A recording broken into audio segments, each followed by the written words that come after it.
Welcome to the 445 Productive Through Joy show with your host and your boy, Dr. Michael Datcher. The show airs each weekday morning, hella early AF at 4:45 a.m. here on YouTube's Michael Datcher channel, and then 4:45 p.m.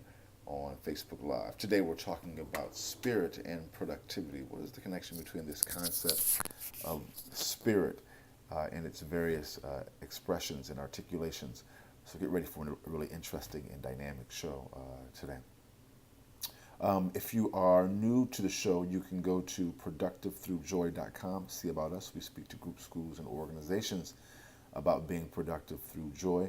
You can also right now hit that subscribe button and receive all of these videos for free. I did say free, 1, 2, 3, 4, free. Have us come out and speak to you about your group, school, or organization about how to become more productive through joy. We have a really powerful series of workshops, but also a really dynamic one-on-one executive coaching program as well. So I think you'll like what you see. So again, today we're talking about the spirit and productivity, and we'll dive into that topic in just a few moments. Allow me to say, for those of you who are new to the show, a few words about myself first. This is your host and your boy, Dr. Michael Datcher. I am the author of the New York Times bestseller Raising Fences, which was a Today Show Book of the Month pick. That book's film rights were optioned by the actor Will Smith, whose people called my people, and I eventually agreed to write the screenplay for that particular project. I'm also the author of the acclaimed historical novel Americus, which is set 13 miles from Ferguson, where Michael Brown was murdered. Of course, the conflagration which ensued there as well. The lighting correct there. I am my educational background. I'm also the author of the book Raising Fences, which was a New York Times bestseller. I think I said this. I'm not sure if I said this or not. New York Times bestseller. Yes, the actor Will Smith optioned that book. Americus, which is set 13 miles from Ferguson. I'm on the book tour for that novel right now. I will be I just finished Pasadena. I will be in Atlanta in early November, the 9th through the 11th. Look for me there at various venues.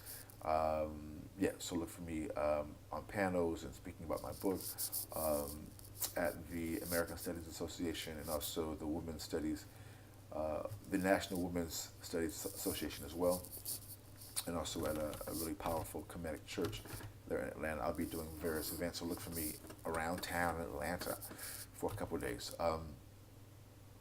What else should I be saying? Yes, my educational background is UC Berkeley as an undergraduate. My master's is from UCLA, and my PhD in English literature is from the University of California at Riverside. I am the board president of the World Stage, a really powerful 501c3 nonprofit in Los Angeles.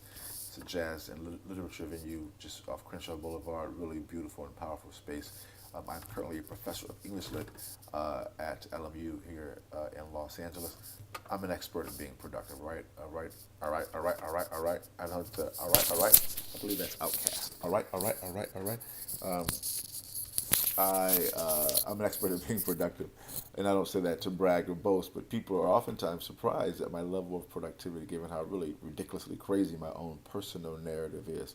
I am the product of a young girl who was raped at 16, gave birth to me at 17, and subsequently gave me up for adoption to a really amazing single divorcee. Yet at the time, no biological father, no adopted father. Listen, difficult times for the young MD. Yet, as Cool Modi famously said, how you like me now? And if I can be this productive and be so through joy in a joyful manner, so can you, at least most of you. And we think that we have the expertise to help you have that experience. So again, go to productivethroughjoy.com to see about us. This could be you at 4:45 in the morning, all up in the joy. Let's dive in. Guys, today we're talking about the spirit, such an important topic, and productivity. What is the tie between the spirit and productivity? And we'll dive into that in just a matter of seconds now. We like to, in the morning show, however, start with just tapping into this idea of framing your day before your day has a chance to frame you. At times, we wake up with trouble on our mind, and that trouble has a way of following us throughout our day and adding stress to our lives. It can be pretty challenging when that's your how your day actually begins. I mean, I've had many of those days, at least in my youth. And I was also sharing recently about the last really few months now of dealing with some really complicated issues amongst some peers and friends and work colleagues. Just really disappointing situation, and just being wounded in the house of a friend. You know, betrayal amongst anyone is horrible, obviously, but when it's people who are in your life, that's when it's the worst, because you are trusting people to be in your inner circle. It's pretty devastating. And so I've been confronting that situation, and in that, it's the type of thing that will wake me up and be on my mind early. So that's why I've been talking about this so much, trying to offer just a real life, a real time situation. How do we deal with those real life situations? Well, we do so in the context of ritual. Ritual can be defined as doing the same thing at around the same time. So allow me to share my morning ritual, which is how I deal with my real life situation happening right now. So in the mornings I wake up, and we're not saying do it this way. This is simply an example of how it can be done. So each morning I wake up at 3:30. I read a couple of spiritual business books. I do our show now at 4:45 a.m. At 5, I work on my current book until sunrise. And at sunrise, I walk out to the beach. I live here along the beach in Venice Beach, California. I bring my drum. I meditate. I pray. I do yoga. I walk back to the house here. I work on my current book until a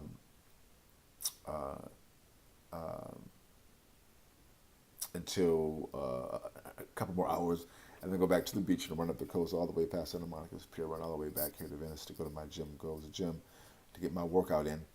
It's about 10:30, guys. I'm feeling amazing. My body is being flooded with endorphins, and that endorphin release gives me a sense of euphoria. All right, so which I've been leverage to move myself towards my goals and objectives. We're not saying do what I do. We're saying do what you do. And we help individuals do just that. So again, go to productivethroughjoy.com, see about us, and thanks for being here. Let's dive into the topic. I should also say, as part of my morning reading, I'm reading two great books now. The Nag Hammadi Reader, which is a book of spiritual literature from the Gnostic tradition. I'm reading a book called The 1 Minute Millionaire, which is it's a really powerful book which combines spirituality and entrepreneurial strategy. From these two books, I extract some wisdom. And today's, which I call the morning chant. So today's morning chant is: as a meditating natural mystic, Spirit guides me to my dreams, and I rejoice in deep gratitude along the journey. Right. So I think about that throughout my day, and also put on my phone, for example. Then also create the morning and afternoon shows based upon that reading. So today we're talking about the Spirit. So let's dive in. So thanks for being here. Point one is you want to be able to find a way to tap into your spirit. There are many ways to do that. There is yoga, there's meditation, there's prayer, there's working out. And so you want to just identify, hopefully more than one way to tap into that. Reading spiritual literature, having a spiritual community. I mean, all those things can be really helpful. And that's point one, is deciding to work on the inner life. Point two is you want to make it a lifestyle. That's the key. You can't kind of hit it and quit it. You got to make it a part of your day-to-day life. So I shared my morning ritual just to make the point that, hey, this is a part of my daily lifestyle. And what that does for you is that it makes the power more accessible and allows you to utilize the power more effectively. That's just my experience. Which goes right into point three. As you begin to empower yourself from the inside out, you're going to experience a higher level of productivity. That I can guarantee. It may not manifest how you want it to manifest, at least initially, or to the level that you would like it to manifest, but this is science. This works. And it can work for anyone, all right? So, boom goes the dynamite. That's it for today's show. We're here each weekday morning, hella early at 4:45 a.m. And go until 4:45 p.m. Go to productivethroughjoy.com. See about us. We speak to groups, schools, and organizations about being productive through joy. Become a subscriber now. Hit that subscribe button, and that's it. We'll see you this afternoon at 4:45 p.m. Until then, let's talk about it and be about it. Deuces.